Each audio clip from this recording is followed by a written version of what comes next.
He's going to get his pants taken off. Well, what Randy said was basically this. What I have to tell you tonight is something that you better listen good to, real good, because it affects everything that happens in civil government in this nation. But it also does something else.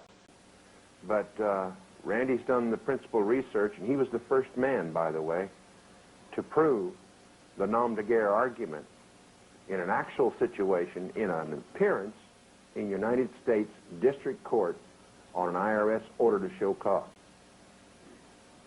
And by this one little act, and no one had ever done this before, so we didn't have any precedents for it. We didn't have any authority for it.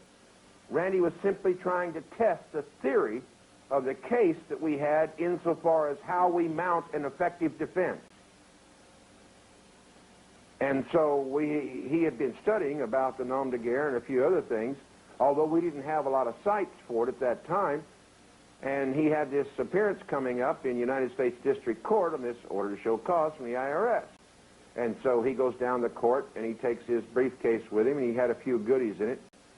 And he walks in and sits down in court, and eventually the clerk calls his case, and Randy stands up and goes forward, you know, and he says, "May I speak, Your Honor?" And the judge said, "Yes, you may." And the judge is messing with paperwork on his desk and not really paying much attention to Randy. You know, he's just another victim coming in there to get fleeced, right?